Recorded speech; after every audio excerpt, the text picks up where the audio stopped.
Hello guys, అందరికీ నమస్కారం. ఈరోజు మనం ఈ వీడియోలో ఒక ఫ్రీక్వెంట్లీ ఆస్క్డ్ క్వశ్చన్ గురించి నేర్చుకుందాం. అదేంటంటే, I'm from non IT background, can I learn software testing?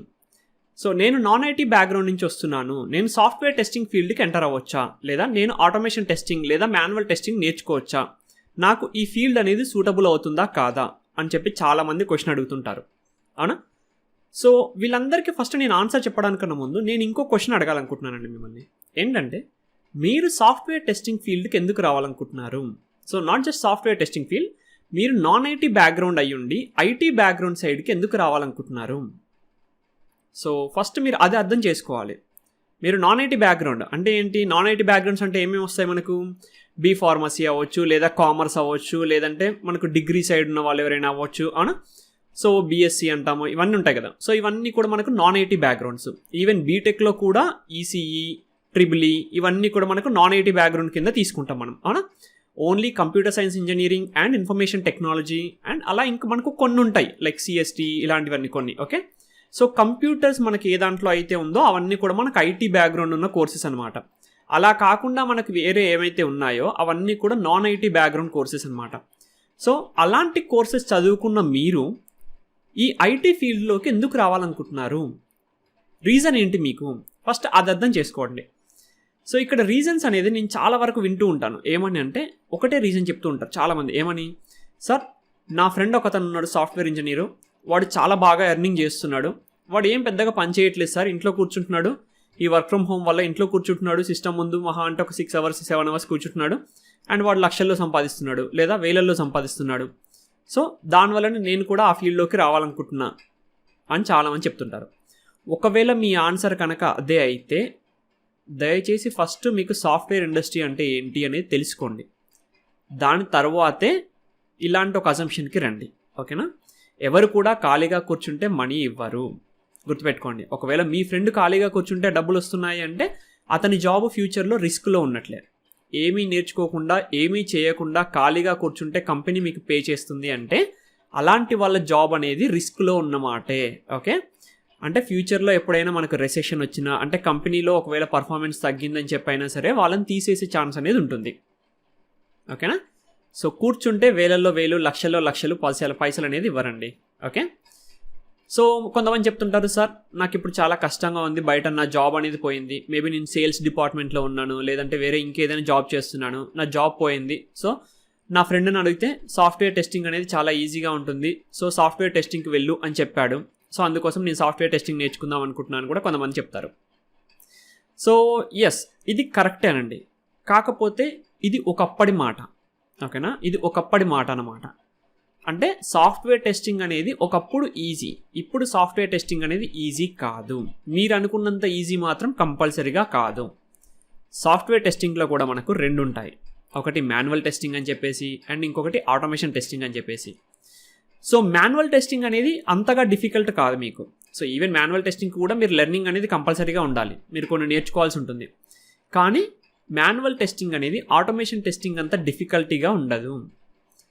Automation testing ఎందుకు డిఫికల్టీగా ఉంటుంది అంటే, ఆటోమేషన్ టెస్టింగ్లో నువ్వు టూల్స్ తోటి, అదేవిధంగా ప్రోగ్రామింగ్ లాంగ్వేజెస్ తోటి వర్క్ చేయాలి, నువ్వు లాజిక్స్ ఇంప్లిమెంట్ చేయాలి, కోడింగ్ రాయాలి నువ్వు, రైట్? సో కోడింగ్ రాయాలి కాబట్టి మనకు అది డిఫికల్టీగా అనిపించవచ్చు. మీరు సేమ్ రీజన్ డెవలప్మెంట్ తీసుకోకుండా సాఫ్ట్వేర్ టెస్టింగ్కి ఎందుకు వద్దాం అనుకుంటున్నారు? డెవలప్మెంట్లో కోడింగ్ ఉంది, నాకు ఆ కోడింగ్ రాదు, సో టెస్టింగ్కి వద్దాము అని అనుకుంటున్నా అని చెప్పి మీరు చెప్తారు, అవునా? సో అదే కోడింగ్ మీకు ఆటోమేషన్ టెస్టింగ్లో కూడా ఉంటుందండి. డెవలపర్ చేసినంత కోడింగ్ చేయకపోవచ్చు మీరు, బట్ స్టిల్ మీరు కూడా కోడింగ్ అనేది చేయాలి ఆటోమేషన్ టెస్టింగ్ అంటే. అర్థమైందా?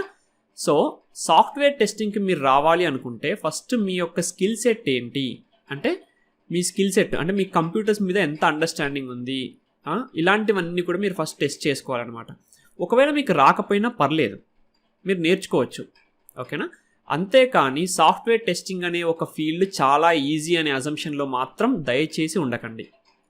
ఎందుకంటే సాఫ్ట్వేర్ టెస్టింగ్ అనే ఫీల్డ్ అంత ఈజీ కాదు, ఓకేనా? మీరు అనుకుంటున్నంత ఈజీ అనేది కంపల్సరీగా కాదు. ఒకప్పుడు ఇది ఈజీ, ఎవరైనా జాబ్ తెచ్చుకోవాలి ఫస్ట్ ఎంట్రీ లెవెల్లో అంటే సాఫ్ట్వేర్ టెస్టింగ్ అనేది ఈజీగా ఉండేది ఒకప్పుడు. కానీ ఇప్పుడు అలా కాదు. ఇప్పుడు మార్కెట్లో సాఫ్ట్వేర్ టెస్టింగ్ అనేది కూడా almost like somewhat equal to the development. So అంత ఇదైపోయిందనమాట, ఓకేనా? Fine.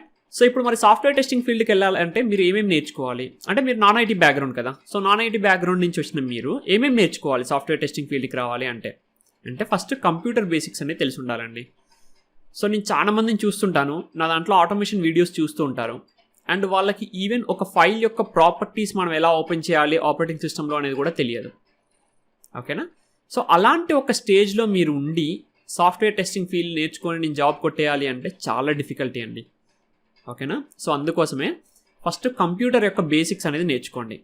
First thing computer basics అయిపోయిన తర్వాత మీకు ఇంటర్నెట్ అంటే ఏంటి, మనం ఈ అప్లికేషన్స్ ఏదైతే ఓపెన్ చేస్తున్నామో అవన్నీ ఎలా వర్క్ అవుతున్నాయి హై లెవెల్లో. ఓకేనా? సో మనకి HTML అర్థం చేసుకోవాలి, కొంచెం జావాస్క్రిప్ట్ అంటే ఏంటి, CSS అంటే ఏంటి, డేటాబేస్ అంటే ఏంటి, ఓకే, మనం అప్లికేషన్స్ని జనరల్గా ఎలా డెవలప్ చేస్తాము, సో ఇలాంటి బేసిక్స్ అన్నీ కూడా మీరు నేర్చుకోవాలి.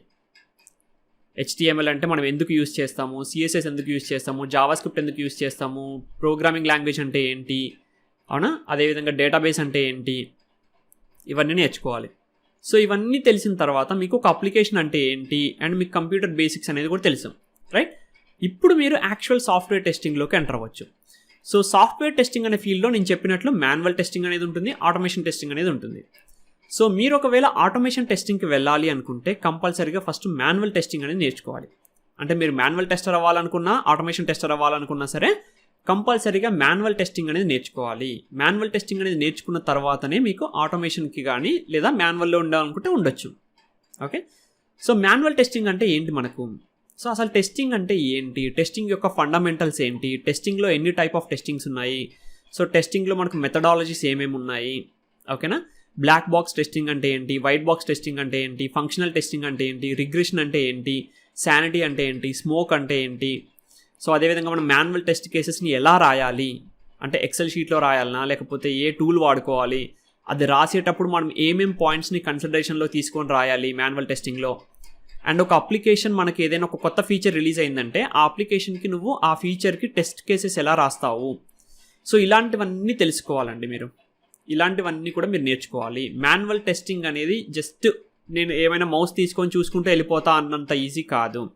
మాన్యువల్ టెస్టింగ్ కూడా మీరు నేర్చుకోవాల్సినవి చాలా ఉంటాయి. సో అవన్నీ కూడా నేర్చుకోవాలి. సో అవన్నీ అయిపోయిన తర్వాత అప్పుడు మీకు ఇంట్రెస్ట్ ఉంటే ఒకవేళ ప్రోగ్రామింగ్ లాంగ్వేజ్ ఏదైనా నేర్చుకొని ఆటోమేషన్ టెస్టింగ్ సైడ్ మీరు ట్రై చేయొచ్చు. ఓకే, సో ఫస్ట్ అయితే మీరు మాన్యువల్ టెస్టింగ్ అనేది నేర్చుకోవాలి. అండ్ దీంతో పాటు కంటిన్యూస్గా ఇంటర్వ్యూస్ కూడా ఇస్తూ ఉండండి.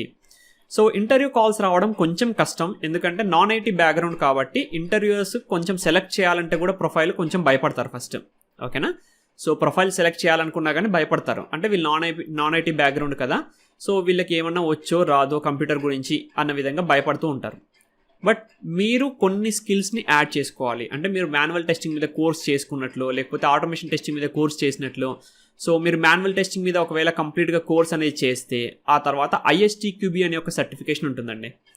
సో ఇది చాలా చాలా ఇంపార్టెంట్ సర్టిఫికేషన్. ఇది కనుక మీకు ఉంటే మీ ప్రొఫైల్ షార్ట్ లిస్ట్ అయ్యే ఛాన్సెస్ చాలా ఎక్కువగా ఉంటాయి.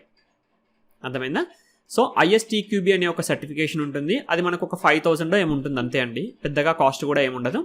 సో ఆ సర్టిఫికేషన్ ఏందనేది ఉందో అది చూసి దాని గురించి తెలుసుకొని దాంట్లో ఫౌండేషన్ లెవెల్ సర్టిఫికేషన్ చేయండి. సో అది చేయడం వల్ల ఏంటంటే ఆల్రెడీ ఇంటర్వ్యూకి వెళ్ళడానికన్నా ముందే మీ స్కిల్స్ని ఆల్రెడీ సమ్వన్ ఈజ్ అసెసింగ్. అంటే ఆ మాన్యువల్ టెస్టింగ్కి ఆ ISTQB సర్టిఫికేషన్ ఏదైతే ఉందో ఆ సర్టిఫికేషన్ రాసావు అంటే నీకు మాన్యువల్ టెస్టింగ్ మీద నాలెడ్జ్ ఉంటేనే రాస్తావు కదా.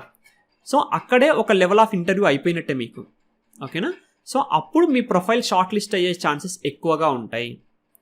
సో మీరు ఒకవేళ నాన్ ఐటీ బ్యాక్గ్రౌండ్ నుంచి వచ్చి సాఫ్ట్వేర్ టెస్టింగ్లో కనుక మీరు సెటిల్ అవ్వాలి అనుకుంటే సెటిల్ అవ్వచ్చు, మనకి ఎలాంటి రిస్ట్రిక్షన్స్ కూడా లేవు. కాకపోతే ఐటీ బ్యాక్గ్రౌండ్ నుంచి వచ్చిన వాళ్ళకన్నా నాన్ ఐటీ బ్యాక్గ్రౌండ్ నుంచి వచ్చిన వాళ్ళకు కొంచెం డిఫికల్టీ అనేది ఉంటుంది. అది ఓన్లీ ఫస్ట్ జాబ్ వరకు మాత్రమే, గుర్తుపెట్టుకోండి, ఓన్లీ ఫస్ట్ జాబ్ వరకు మాత్రమే. అండ్ సెకండ్ జాబ్ నుంచి మీరు ఐటీ వాళ్ళు ఇద్దరు ఒకటే, ఎందుకంటే మీరు ఆల్రెడీ ఐటీలోకి ఎంటర్ అయిపోయారు, ఇంకా మీరు నాన్ ఐటీ బ్యాక్గ్రౌండ్ అనేది ఏం లేదు పెద్దగా అక్కడ. ఓకేనా, సో మీకు ఆల్రెడీ ఎక్స్పీరియన్స్ ఉంటుంది అండ్ మీకు చాలా ఈజీగా ఉంటుంది. సో ఫస్ట్ జాబ్ తెచ్చుకోవడంలో మాత్రం కొంచెం డిఫికల్టీ అనేది ఉంటుంది. సో అందుకోసమే మీరు కూడా కొన్ని నేర్చుకొని పర్ఫెక్ట్గా కోర్సెస్ చేసి ఆ తర్వాత సర్టిఫికేషన్ కూడా చేసి మీ ప్రొఫైల్కి యాడ్ చేసుకున్నట్లయితే మీ ప్రొఫైల్ అనేది నలుగురిలో ఒక స్పెషల్ ప్రొఫైల్గా ఉంటుందన్నమాట. షార్ట్ లిస్ట్ అయ్యే ఛాన్సెస్ ఎక్కువగా ఉంటాయి.